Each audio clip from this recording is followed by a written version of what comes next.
말씀은 에베소서 5장 6절로 13절이지만 9절까지 에베소서 5장 6절로 13절까지입니다. 제가 그냥 다 읽겠습니다. 그러므로 너희는 사랑하는 6절이죠.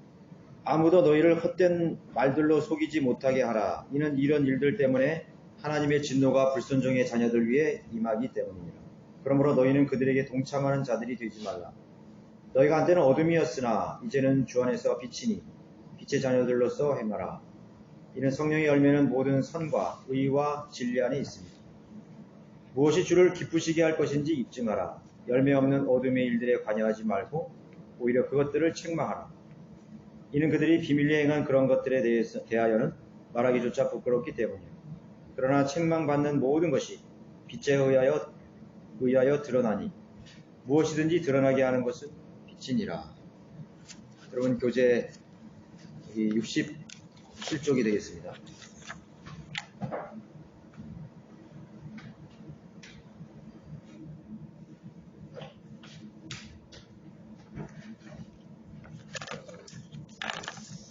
거기 불순종의 자녀들에게 동참하지 말라는 제목으로 오늘 살펴보겠습니다. 여기 68쪽 넘어가죠. 첫 번째, 하나님을 따르는데 방해가 되는 것은 성도들을 속이는 자들이다. 성경은 속는 것부터 시작됐죠. 아담이 이브가 마귀에게 속는 것부터 문제가 발생이 되는 것이에요. 문제가 발생됐습니다. 왜 속죠? 무지하기 때문에 속는 것입니다. 많은 사람들이 하나님을 섬긴다고 그러고 교회 다닌다고 그러고 경건한 생활을 한다고 그러지만은 자기가 속은지도 모르는 것입니다. 그게 속는 거예요. 자기 스스로에게 속는 사람도 있죠. 자기 스스로에게. 나는 지금 믿음 생활을 잘 하고 있다. 나는 하나님을 지금 잘 섬기는 그리스도인이다. 그렇게 자신을 스스로 평가하면서 현실에 안주하는 거지. 자기가 가는 길을 만족해하는 것이죠. 그게 지금 자기가 속은 줄도 모르고 가는 거지. 속은 사람은 자기가 잘 가는 것으로 생각하는 거예요. 자기 판단이든 누군가의 말에 의해서 설득이 됐든 그 사람은 자기가 속은 것에 대해서 모르는 것이죠. 마귀는 속이는 자라 그랬죠. 처음부터 거짓말의 거짓의 아비라고 그래요. 너희 아비는 거짓의 아비라고 그래요. 처음부터 살인자요, 거짓의 아비라고 말하고 있는 것이죠. 거짓말하는 사람하고는 얘기를 할 수가 없어요. 살인자하고는 얘기를 해도 거짓말하는 사람하고는 얘기할 수 없어요. 살인자는 내가 살인했다 그러잖아요, 그죠? 그 사람은 자신을 돌이킬 수 있는 가능성이 있는 것이에요. 근데 거짓말하고 계속 자기를 속이고 그런 사람들은 안 되는 거예요. 여러분 부부지간에도 보면은 제일 중요한 게 뭔지 아세요? 만약에 주례를 내가 만약에 서라 그런다면 절대로 거짓말하지 말아요. 절대로 속이지 말아요. 그것이 부부간에 가장 중요한 것이에요. 가장 중요한. 거짓말하는 것부터 부부간에 그런 사랑의 금이 가기 시작하는 것이 신뢰를 잃어버리는 거지. 신뢰를 잃어버리는 거지. 아내 몰래 뭘 하고 또 남편 몰래 뭘 하고 그렇게 하면은 그건 깨지는 것이. 솔직하고 또 정직하게 잘못을 했다 하더라도 솔직하고 정직하게 거기서부터 시작하면 되는 것이. 자꾸 속이고 감추고 그렇게 하면서부터 문제가 생기는 것이. 그러나 마귀가 이브를 속였을 때 그 거짓의 영이 마귀에게, 아담에게 들어왔잖아요. 그래서 하나님을 속이려고 그랬던 거예요. 아담과 이브도 하나님을 속이려고 그랬어요.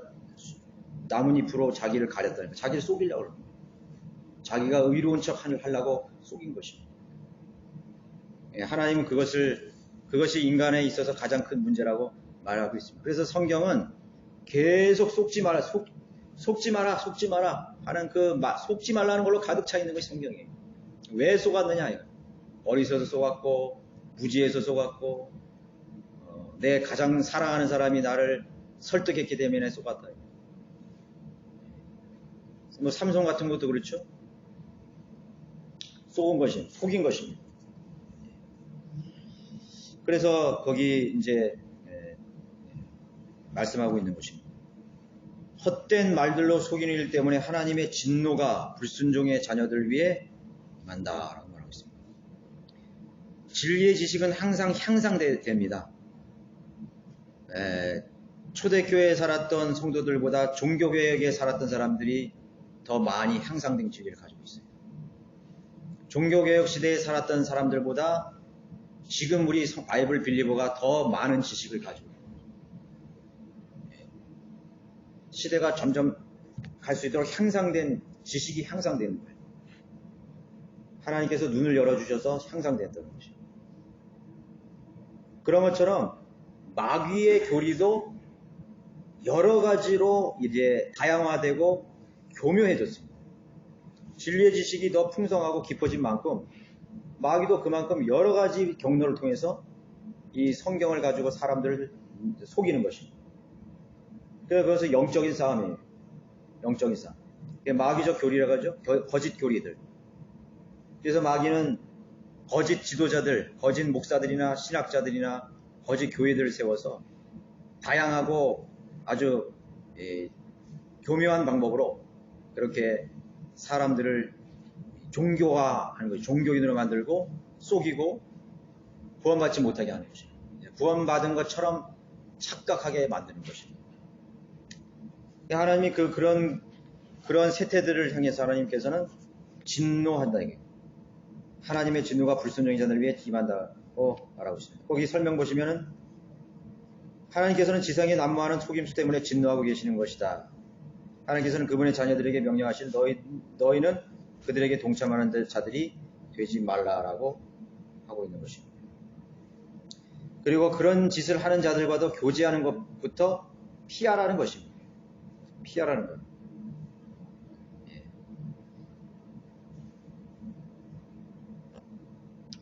사람의 본성을 억제하면 억제할수록 그 욕구는 더 커지게 마련이거든요. 그 사람 무엇인가를 어떤 종교적인 그런 행위나 종교적인 그런 규범을 가지고 억지로 금지시키고 또 절제케 해도 그것을 그 욕구를 절제하기는 힘든 것이에요. 그러니까 종교심이라는 것은 자꾸 그러한 종교적인 그 굴레를 통해서 사람들의 그런 육신적 소욕을 자꾸 죽이려고 그러거든요. 그런데 그건 그렇게 하면 할수록 사람들의 욕구는 더 커지는 것이에요.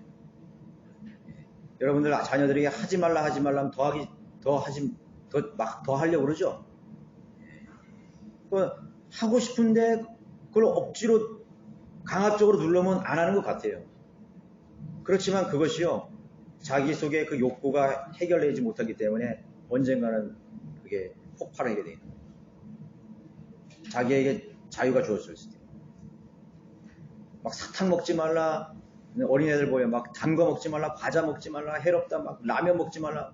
그런데 어떤 형제님이 그러시는데 자기 집에서는 라면을 절대로 못 먹겠대요.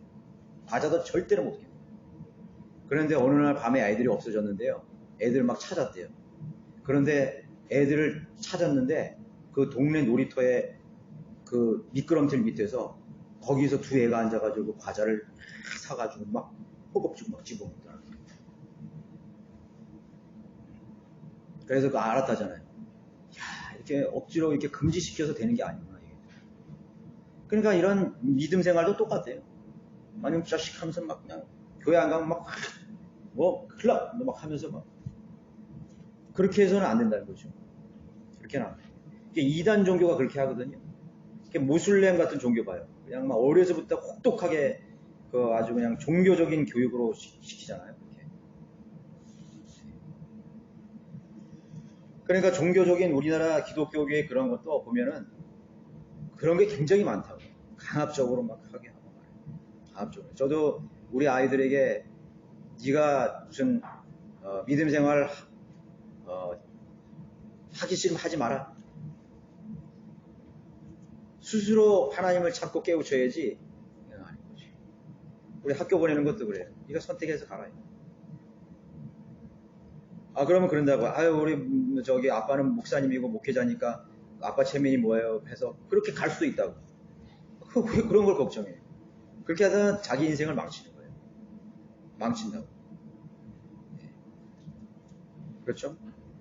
그래서 이제 우리 그 기독교계의 그런 우리 믿음 생활하는 것도 똑같은 거예요. 그러니까 뭐 새벽 기도다, 철야 기도다, 막 시간 그 틈을 안 주잖아요. 철야 기도 막 또 막 구역 예배, 셀 모임, 뭐 청년 예배, 뭐 성가대 예배, 뭐 또 전도 대회, 막 그냥 바꾸는 거죠. 그냥 그런 사람들이 제도교에 있다가 진리를 알아가지고 성령을 믿는 교회에 왔는데 너무 자유롭고 심심하다는 거예요. 왜 그런 거 하나도 없는 거지. 그렇게 해서 하나님 안 받아준다는 것이지. 자유로운 분위기. 너는 왜 예배 안 나왔냐? 너는 왜 형제님은 왜 빠졌느냐? 형제님은 왜 안 했느냐? 왜 안 나오냐? 10년, 20년 왜 안 나오냐? 그런 거 없어요. 아무것도 없어요. 11조를 얼마 드린 생활을 하냐? 그런 거 없습니다. 그러니까 하나님의 은혜를 알고 또 자신이 그리스도인의 양심을 가진 사람이고 하나님을 사랑하면은 그래서 자연스럽게 나오는 거예요. 그래서 우리가 저는 이제 자녀들에게도 계속 하나님 말씀을 많이 읽으라. 하나님 말씀을 이렇게 하나님 말씀을 붙잡고 생각하는 법을 배워라. 자꾸 얘기해요. 무슨 뜻인지 모를 수도 있어. 그렇지만 하나님 말씀을 가지고 깊이 생각하는 그런 시간만큼도 소중한 게 없는 거예요. 마귀는 그런 걸 자꾸 뺏어가거든요. 하나님 말씀 읽고 하나님 말씀을 가지고 생각하는 그 시간을, 기도하는 시간을 빼앗거든요. 그럼 시간을 빼앗기려면 전화가 뛰리는 거야. 또 하려고 그러면 또 무슨 이상한 게 또 생각이 나는 거예요. 마귀가 그런 생각을 계속 주는 거예요. 다른 걸 막 주는 거예요. 그거와의 싸움이죠. 그런 시간들을 많이 줘야 되는 것입니다. 그래서 강제성을 가지는 이유는 것이면 교육 같은 데는 체별과 훈계가 있고, 군대에는 제식훈련이 있고, 극기와 보행이 있고, 종교에는 금욕주의가 있죠. 그렇지만은 자유가 딱 허락되는 순간 그런 것들이 다 무산되어 버리는 거예요. 그동안에 했던 훈련이나 금욕주의나 보행이나 다 깨트려져. 제가 중학교 1학년 때 영어 선생님이 굉장히 무서웠어요. 딱 예비소집 가니까 알파벳을 인쇄체, 대문자, 소문자, 필기체, 대문자, 소문을 1000번씩 써오라는 거예요. 그러니까 그 도합 4000번을 써야 되는 거예요. 한 글자당 4000번을 써요. 그래가지고 우리 그 학교에 다니는 학생들은 필기체 굉장히 잘 썼다고. 그러니까 안 써오면은 2배를 써야 되는 거예요. 그리고 손이 얼마나 매서운지 이걸로 그냥 딱밤하면 이렇게 하면은 그냥 나가 떨어져. 그 선생님이 옛날에 신부였어요. 신부였다. 우리 아버지가 그 옆에 있는 고등학교 교편 잡았는데 아버지한테 물어봤어. 아버지, 우리 영어 선생님이 옛날에 신부였다는데 진짜 맞다는 거예요. 왜 신부 그만뒀어요? 물어보니까 무슨 수녀하고 눈이 맞아가지고 불륜을 일으켜가지고 파괴됐다는 거죠. 오래 기억이 나더라고요. 그 선생님 보면은 저 선생님 굉장히 무서운 선생님인데 옛날에 종교 생활하고 하나님 어쩌고 교황 어쩌고 미사하면서 거룩하게 했을 거 아니에요. 그러나 그 인간의 본성은 해결하지 못한 채 살아가고 있다. 그냥 욕도 잘하고 그냥 입이 거칠고 그랬던 선생님입니다. 자, 그런 것들은 자유가 인간의 본성이라는 억제할 수가 없는 것이죠. 이번에는 너희가 한때는 어둠이었으나 이제는 주 안에서 빛이니 빛의 자녀들로서 행하라 고 말씀하고 있습니다. 하나님께서는 이 만물이 다 어둠 속에 정말 이 궁창이 첫 번째 심판으로 전부 다 암흑천지였던 거죠. 물과 땅이 다 뒤섞여가지고 이 40억 광년이나 되는 이 대우주가, 광활한 우주가 다 그 혼돈과 어둠으로 다 그렇게 돼요. 근데 하나님께서 말씀으로 그 빛과 어둠을 분리시켰다는 것이. 빛과 어둠을 분리시켜요. 그래서 빛의 자녀들과 낮의 자녀. 어둠이 있을 때는 누가 심판받는 거예요? 마귀가 심판을 받는 거예요. 마귀와 타락한 전사들과 악령들이 거기에 두 번째 하늘에 물로 심판할 때 거기에 가둬놓으셨다는 거죠. 심판하셨다는 거죠. 하나님께서 생태계를 만들 때 빛을 좋아하는 생물과 어둠을 좋아하는 생물 나누셨죠? 양지식물, 음지식물 그러잖아요, 우리? 또 우리 야행성 동물 그렇게 말하죠. 야행성 동물. 뭐 박쥐라든가 또 아니면 뭐 고양이 같은 것도 야행성이죠. 이런 고양이과 종류는 야행성이거든요. 또 두더지 같은 거 뭐 이런 거, 쥐 이런 거 같은 건 전부 야행성이잖아요. 그 야행성을 이렇게 보면은 그건 가증하다 그랬어요. 하나님께서. 생물을 말할 때 가증한 것이다. 가증한 것이다. 또 식물들 중에서도 빛을 찾아가는 꽃은 다 빛을 찾아가요. 그런데 빛을 싫어하는 식물들도 있어요. 불지성 같은 거. 불광성, 불지성 이렇게 나누잖아요. 야행성. 그럼 도둑들은 언제 활동하는 거예요? 대낮에 활동해요? 대낮에 절대 활동 안 한다고. 땅거미가 치고 어둠이 쫙 깔렸을 때 복면을 들고 담도 넘고 도둑질하고 강도짓하고 별짓을 다 합니다. 이런 술 먹고 막 횡청망청하는 사람들 보세요. 다 밤에 다 가요. 밤에. 낮에는 다 뭐 어디 간지 없고 밤에 가보면 우리 여기 유흥가 가보세요. 밤에 그냥 죄주로 나온 거예요. 왜 다. 왜냐하면 낮에 다니면 자기 얼굴 다 알아보거든요. 그럼 뭔가 낯을 피하려고 그러는 거예요. 그런데 하나님이 계시고 하나님이 자기 얼굴을 보고 계신다는 걸 모르는 거예요. 우리는 그리스도인은 빛의 자녀이기 때문에 하나님이 나를 보고 계시는 걸 다 아는 거예요. 우리는 어디 있든지 빛 가운데 있는 거야. 밤에 있어도 하나님이 나를 보는 거야. 하나님이 빛이시기 때문에. 나는 빛의 자녀이기 때문에. 그렇죠? 우리는 빛의 자녀이기 때문에 우리는 숨길 수가 없어요. 산에 있는 독리가 숨기지 못한다 그랬죠. 그래서 또 우리의 믿음도 공개적으로 드러나게 하는 거지. 그 촛불을 등경을 그 위에다가 탁자 위에다가 놓고 많은 사람이 들어오거나 할 때 다 보게끔 만드는 것이지. 그걸 뭐 어디 책상 밑에다 놓고 숨겨서 그렇게 하는 것이 아니에요. 공개적으로 하는 것이. 공개적으로 하는 거예요. 그래서 우리는 빛을 추구하는 예수 그리스도, 빛은 예수 그리스도요. 나는 세상의 빛이라고 그랬잖아요. 그 진리의 빛을 추구하는 그런 생애를 그 본능, 영적인 본능이 우리에게 생겨야 되는 것입니다. 옛날 그전에는 우리는 음지식물이었어. 어떻게 보면 야행성 동물이었다고. 야행성. 그럼 마귀의 종이고 마귀의 자식. 거듭나기 전에 우리는 야행성이었어요. 그렇지만 지금은 우리는 야행성이 아니에요. 우리는 빛의 자녀들. 어둠 속에서 더 이상 행하는 것이 아닌 것입니다. 그래서 빛의 갑옷을 이러한 성도들에게 강조되는 것은 어둠의 행위를 벗어버리고 빛의 갑옷을 입는 것이다. 이는 교회 시대의 밤이 많이 지났고 재림의 아침이 가까우기 때문에. 여러분, 교회 시대가 점점 끝나는 그런 시점이요. 어둠이 점점 짙어가는 시대예요. 너무 암흑천자지. 여러분, 중세기도 중세 암흑기라고 그러지만 지금도 이 라우디아 교회 시대도 배교의 시대이기 때문에 그 어떤 시대에 못지않게 어둠이 지금 극치에 다다르는 그런 시간이에요. 배교한 시대. 사람들은 한낮의 태양빛보다 어둠 속에 한 점 촛불을 더 소중하게 생각한다 그러죠.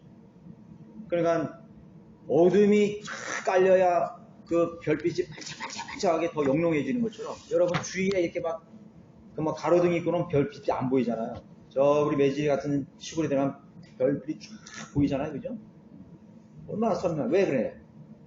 어두워졌으니까 그만큼. 사방이 어두우니까. 그런데 그 도시에 나가면 안 보인다고. 그건 똑같은 거예요. 그래서 그리스도인은 어떻게 보면 흩어져야 돼. 모이면 안 돼. 이게 빛이 다 이게 모인 거거든요. 보다. 그러니까 이게 밝은 거예요. 촛불이 많이 여기 모였어요. 그 무슨 의미가 있어, 그게. 어두움 속에 가야지 의미가 있는 거죠. 어두움에. 어두움 속에 가야 누군가 빛을 그 등경에 그 호롱불이라도 켜서 캄캄한 시골길 여러분 가봐요. 얼마나 그 어둡나. 아무것도 안 보여. 그 조그만 등불에 의지해서 앞으로 그 빛이 얼마나 소중해. 소중하죠. 여기서 그만 후라시 아무리 펴봐야 그 소용이 없어. 그러나 깜깜한 밤 속에 후라시를 켰을 때 소중하게 그를 따라가는 거죠. 그래서 그리스도인들은 흩어져야 되는 거예요. 여러분 디아스포라고 그러죠? 왜 하나님 디아스포라고 그랬어요? 세상에 복음이 전파되기 위해서 하나님의 그때 섭리야 박해를 줘가지고 바울에게 그냥 박해를 푸시를 해가지고 바울이 그 유대인들 속에 그 갇혀서 거기서만 있게 하지 않고 그냥 저 로마 제국 시대로 그냥 가고 지중해로 가고 세계로 가고 유럽으로 가고 12사도들 그랬잖아요. 박해하니까 막 다 흩어진 거예요. 유럽에 있는 바이블 빌리버들이 막 남부 프랑스에서 북부 이태리에서 막 박해를 하니까 도나티스 walden시들이 확 흩어지는 거야. 흩어져가지고 막 독일로 그냥 발칸 반도로 이베리아 반도로 아프리카로 중동으로 저 스칸디나바르 반도로 막 간 거예요. 모라비안 교도들이 나타나서 진저는 뭐 박해를 하니까 어떻게 되는 거예요? 안 되겠다. 세계로 가자. 아프리카라고 하고 알래스카라고 하고 남태평양이라고 하고 거긴 자유가 있거든요. 자유스럽게 전할 수 있거든요. 그래서 간 거예요. 그러니까 이제 그리스도인들에게 박해라는 거는 자신의 믿음을 정화시켜 주는 거예요. 여러분들의 생활 속에서 고난이 없고 기도할 제목이 없어봐요. 기도해요? 생전 기도 안 한다고. 형식적이 된다. 그러나 뭔가 문제가 생기고 뭔가 건강에 문제가 생기고 경제적인 문제가 생기고 자녀들의 문제가 생기고 또 뭐 직장에 문제가 사업에 문제가 생기고 뭐 질병에 문제가 생기고 그래 봐요. 야 정신 차려가지고 하나님 앞에 나가서 기도하는 거죠. 그렇게 된다고. 그 전까지는 아무리 얘기해도 아무리 설교를 하고 아무리 촉구를 해도 사람들이 반응이 없어요. 그렇지만은 박해가 딱 오므러지면서 자신의 믿음의 수준을 체크해보고 그 다음에 자신의 그런 찌꺼기들을 벗어버리는 시간이 되는 거죠. 그래서 청년들이 계속 부모님 밑에서만 계속 먹고 마시고 그러다가 대학교도 가고 군대도 가고 뭐 시집도 가고 직장 생활도 막 그냥 압박이 생기는 거예요. 위기가 왔구나. 그리고 또 그 자녀들은 이제 성장한 이제 성인이에요. 힘들구나. 하나님 앞에 기도로서 나가요. 기도로서. 그러니까 하나님께서 뭔가 시그널을 주시는 거라고. 시그널 뭐죠? 하나님께서 뭔가 신호를 보내시는 거야, 신호. 야, 너 좀 믿음에 있어서 깨워서 정신을 차리고 너 자신을 돌아보라. 시그널을 하나님께서 불빛을 착착 신호를 보내시는 것이죠. 그런데 그거를 딱 감지하지 못하고 뭐 외부적인 문제로만 계속 탓하고 그냥 겉에서만 논다면 그 문제가 해결되겠어요? 안 되는 거죠. 기도해야 되겠구나. 이렇게 되는 것이죠. 어린 자녀들도 부모를 떠나서 이렇게 가니까 빨리 그런 것들을 성숙한 사람들은 빨리 체크를 해요. 야, 내가 어머니 아버지 있을 때는 나 참 좋았는데 아무 걱정이 없었는데 엄마 아버지 떠나니까 내가 다 해결이 되는 거야. 기도하는 거죠. 하나님께 기도하고. 그럼 그 사람의 믿음은 어려서부터 빨리 성장하게 되는 것입니다. 성장하게 되는 거예요. 그 다음에 거기 69페이지 2번 보세요. 이는 성령의 열매는 모든 성과 의와 진리 안에 있음이라. 있음이라라는 말씀은 성도가 왜 모방하는 자가 되어서는 안 되는가를 설명해 준다. 사실 모든 사람들의 인생의 목표가 뭡니까? 행복하게 사는 거 아니에요. 그죠? 행복하게 돼. 그러니까 모든 사람들에게 당신의 인생의 목표는 뭡니까? 나는 뭐 더도 말고 행복하게 사는 겁니다. 그러니까 뭐가 있으면 행복할 것 같습니까? 그러면 나는 돈이 좀 있으면 행복할 것 같습니다. 나는 집이 있으면 행복할 것 같습니다. 나에게 건강이 있으면 행복할 것 같습니다. 취직이 되면 건강할 것 같습니다. 아니면은 뭐 내가 뭐 자녀들을 가졌으면 뭐 행복하겠습니다.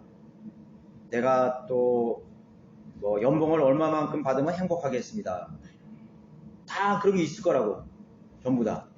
나는 좋은 가족을 가지면 행복하겠습니다. 그렇게 얘기하는 거죠. 그런데 돈이 있으면 행복할 거라고 생각하는 사람이 돈을 얻었을 때 정말 행복할까요? 아니에요. 돈은 있는데 나의 건강이 없습니다. 행복하지 않죠? 나는 돈도 있고 건강도 있는데 자녀가 없습니다. 저 참 자녀들이 있는 가정 보면 정말 웃음꽃이 피고 뭐 속새끼든지 아니든지 참 행복하게 보인다. 나 그렇게 했으면 좋겠다. 그런 사람도 있고. 또 나는 내 집이 있으면 좋겠습니다. 또 집 가진 사람은 뭐 있었으면 좋겠어. 뭐 많다고. 그러면 결국은 그 사람은 행복하지 않게 살다가 죽는 거예요. 그죠? 만족하지 못하게 죽는 거죠. 근데 여기 보니까 갈라디아서 5장 22절 23절을 보면은 성령의 열매가 나와 있어요. 성령의 열매 9가지가 뭔지 아세요? 알죠? 사랑, 기쁨. 야, 성령의 열매는 사랑이야. 또 성령에는 기쁨이야. 그 다음에 화평이야. 마음이 너무 평안해. 그 다음에 또 인내, 오래 참음이 있어. 또 친절해, 선하고, 믿음 있고, 온유와 절제야. 그러니까 이 사람은 집을 갔든지 안 갔든지, 뭐 돈이 있든지 없든지 그거를 얘기하는 게 아니에요. 성령님이 그 사람에게 임하시면은, 성령 충만한 삶을 그 사람이 성령되면은 이 세상 사람들이 그렇게 추구하던 것을 한 번에 갖고 사는 거죠. 그렇죠? 일론 머스크가 꿈꾸는 행복. 야, 나는 저 화성에 가는 게 꿈이다. 내가 행복할 것 같다. 그 사람 행복한 사람이 아니야. 그 사람은 성령이 없어. 이 사랑과 기쁨과 화평이 없는 거야, 이 사람은. 없어. 아무것도 없는 사람. 대통령이 되면은 나는 행복할 것 같다. 행복하지 않아요.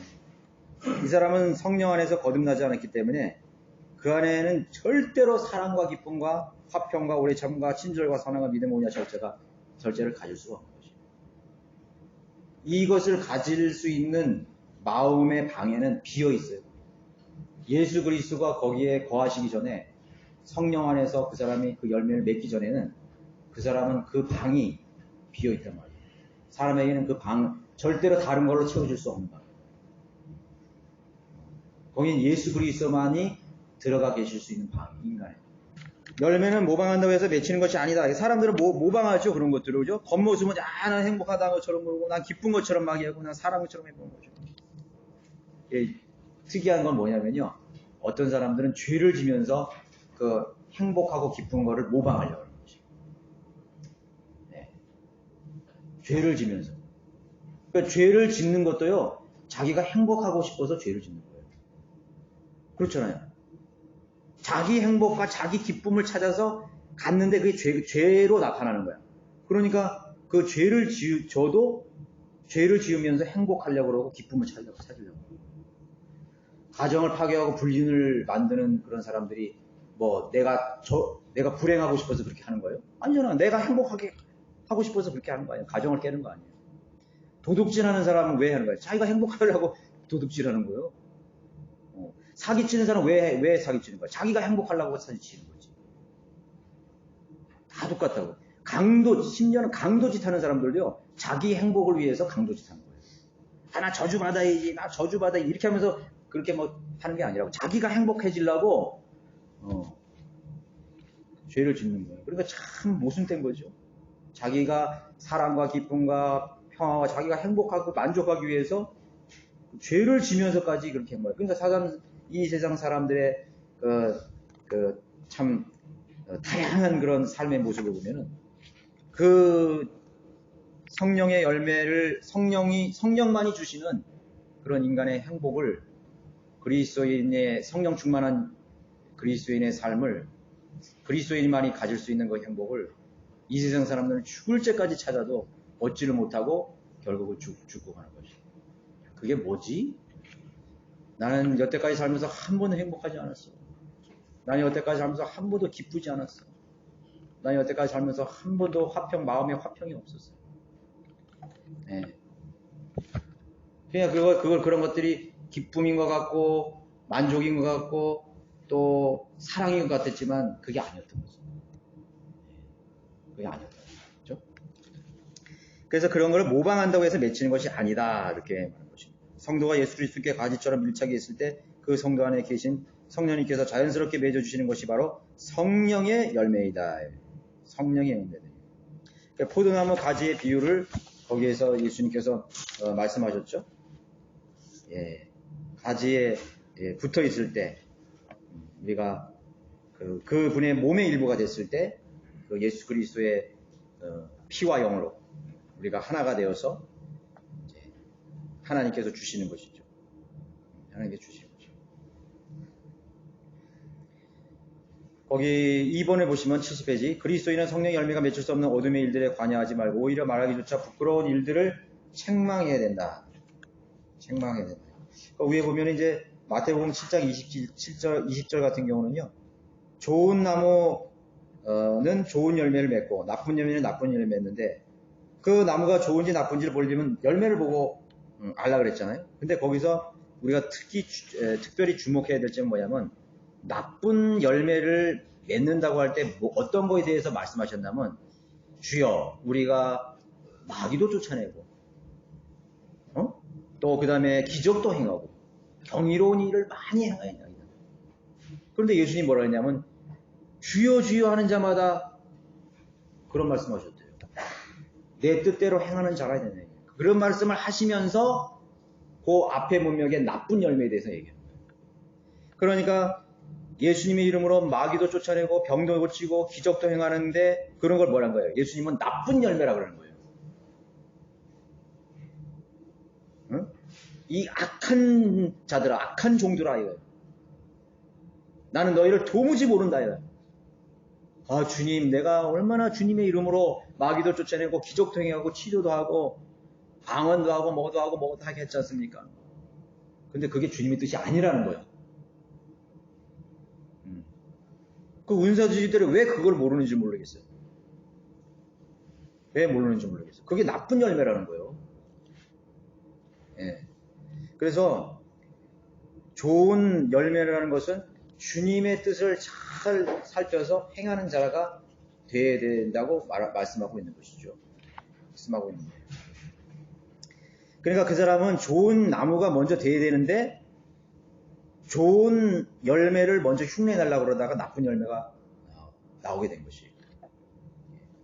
주님의 이름으로 뭘 하면은 그것이 좋은 열매인 줄 알고 그렇게 스스로 오해를 하게 해버리게 된 거죠. 두 번째, 그리스도인의 성령의 열매가 맺힐 수 없는 어둠의 일들을 관여하지 말고 부끄러워야 된다고 말씀하고 있는 것입니다. 책망받는 일들은 무엇인지 빛에 의해 드러난다. 설교라는 것은 하나님 말씀은 교리와 책망이죠. 먼저 교리를 세우고 그 다음에 책망하고 바로잡는 일을 하는 것이 바로 하나님의 말씀이에요. 그래서 설교에 프리칭이라고. 그러니까 뭐 우리가 그런 말 하잖아요. 설교 좀 그만하라고. 부모님들이 나한테 뭐 이렇게 막 꾸중하실 때 아버지가 설교 좀 그만해요. 설교라는 벌써 그런 것이 책망이란 그런 뜻이 있기 때문에 그런 것이 있는 거예요. 성경적인 사역은 결과적으로 비평적이고 부정적인 그런 사역이 될 수밖에 없는 것이죠. 하게 될 수밖에 없어요. 그래서 어둠의 일들을 책망한다 이거죠. 어둠의 일들을 책망해야 돼요. 그러면 비성경적인 그런 생각들을 책망해야 되는 것입니다. 하나님의 말씀에 대적한 그런 말씀들을 생각들을 책망해야 되는 것입니다. 우리가 여러 가지 이렇게 현대에는 정신적인 우울증이라든가 신경정신적인 그런 여러 가지 문제들이 많아요. 뭐 공황장애니 뭐 우울증이니 뭐 그다음에 뭐 이중 뭐 인격이니 뭐 폐쇄공포증이니 뭐 대인기피증 보니까 신경정신과 쪽에서도 너무 많더라고요. 그런데 우리가 성경을 아는 사람의 입장에서는 단 한 개예요. 그거는. 결국은 단 한 가지로 집약되는 거예요. 어둠의 영이 그 사람을 관장하는 거예요. 어둠의 영이 그 사람이 어떤 생각을 했을 때 그 생각을 틈을 타서 그 사람에게 딱 들어간 거예요. 싹 들어간 거예요. 뭐 무슨가 불만을 가졌다든가 뭐 원망을 하였다든가 또 하나님 말씀에 대해서 뭐 그걸 부정했다든가 겉에서는 몰라요. 근데 그 사람이 뭔가에 마귀가 들어올 수 있는 통로를 열어준 거예요. 문을 열어줬다는 거예요. 그러면 그 사람이 들어가서 그 사람서부터 이상해지는 거예요. 저 사람 왜 이렇게 삶에 이렇게 회의적일까? 의미가 없지. 왜 갑자기 이렇게 죽고 싶지? 왜 이렇게 살기 싫지? 이렇게 뭐 교회 다니는 것도 의미가 왜 이렇게 없었을까? 나도 몰라 그거는 그렇게. 근데 어떤 경우를 통해서 자기가 생각을 통해서 문을 열어줬기 때문에 그 어둠의 영이 싹 들어와가지고 자신을 이렇게 지배하기 시작합니다. 지배하게. 그게 서서히 그게 나타나는 거예요. 야, 인생이 왜 이렇게 뭔가 안 되지? 왜 이렇게 우울하지? 왜 이렇게 답답하지? 막 이렇게 이런 생각을 하면서 하나님과 교제하고 이렇게 하나님 말씀 속에서 새로운 그런 힘을 얻고 지혜를 얻고 능력을 얻고 주님께서 나를 관장할 수 있도록 다 이렇게 맡겨야 되는데 오히려 그걸 닫아두고 내가 그런 문을 탁 이렇게 열어준 거예요. 어둠의 영이 나에게 들어올 수 있도록 대문을 열어줘 버린 거죠. 그건 자기가 언제 어떻게 여드는지 모르는 거죠. 그런 거에 대해서 주의를 해야 되는 것이. 주의를 해야 된다는 거. 우리도요, 성령 충만한 사람, 이렇게 맨날 하다가도요, 사람한테 한번 섭섭한 생각을 들잖아요? 그럼 그 사람이 그때부터 우울해지는 거예요. 네. 섭섭한 생각들. 그러니까, 그거는 남을 탓할 이유가 전혀 없어요. 그 사람이 나한테 섭섭한 얘기를 했지? 그 사람에게 초점이 되거든요? 근데, 그렇게 함으로써 나는 마귀가 들어올 수 있는 문을 열어줘 버린 거예요. 그 결과적으로는 누가 피해를 입는 거예요? 내 자신이 피해를 입는 거죠. 저 형제는 저 사람이 왜 저렇게 행동할까? 그런 거 괜히 생각하는 거예요. 이 성경에 보면요 어떻게 말했냐면요 예수님이 참 어떻게 보면 냉정하게 그렇게 얘기했어요. 야, 그 사람이 뭐 죽든 말든 네가 상관할 바 아니야. 성경은 이 투예요. 그 사람은 요한을 죽이든지 데려가시든지 그 사람 사도 요한은 네가 할 바 아니야. 베드로 뭐 그렇게 말씀하셨어요. 근데 그런 거를 이게 비교를 하면서 또 그런 걸 생각하면서 나는 뭐 어쩌고 나는 왜 저 사람보다 대우를 못하게 만드나. 그러면 섭섭한 마음도 생길 수 있는 것이죠. 그렇게 했던 것이죠. 그러니까 물론 다른 사람을 위해서 기도하고 그런 것이 아니라 어떤 그런 섭섭한 마음, 비교해서 내가 열등감을 갖는 마음, 또 내가 어떤 것에 내가 원하는 것에 답답한 마음을 갖는 것들, 또 저 사람이 나에게 당연히 해줘야 될 것을 왜 안 해주느냐 이거예요. 사실 그런 것들은 우리 실생활에 가장 필요한 것들이에요. 우리 부부, 우리 가정생활에도 마찬가지예요.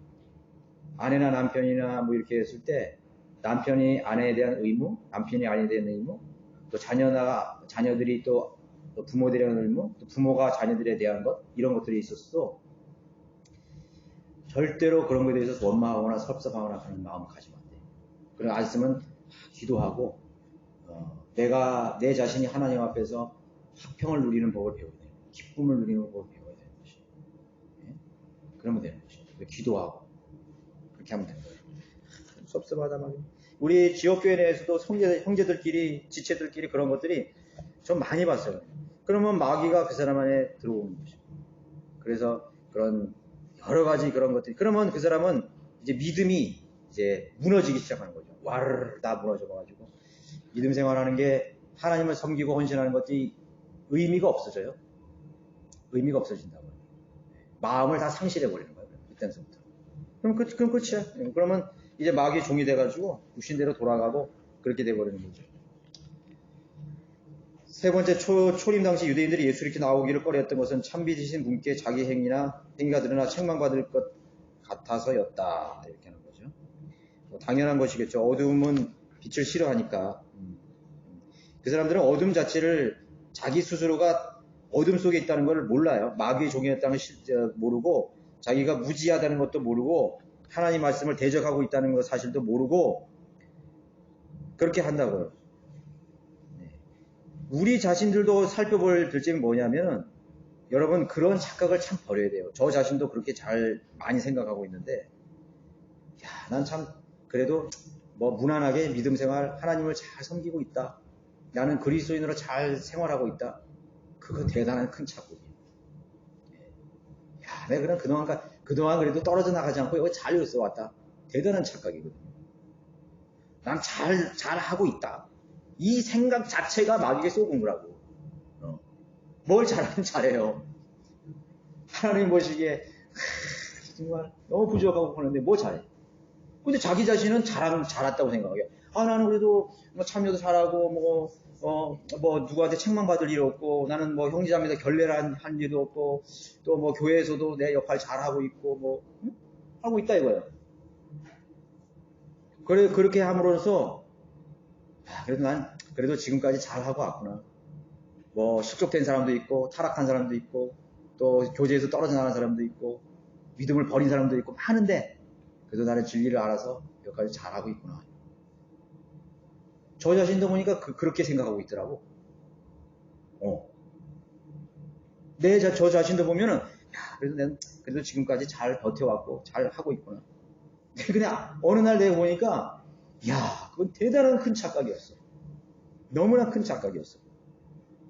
실제로는 내가 침체에 있고, 영적으로 참 내가 이렇게, 이게 퇴보하고 있는데도 불구하고, 나는 잘하고 있대. 그것처럼 큰 오해가 없는 거예요. 바리새인들이 그런 사람들이었어요.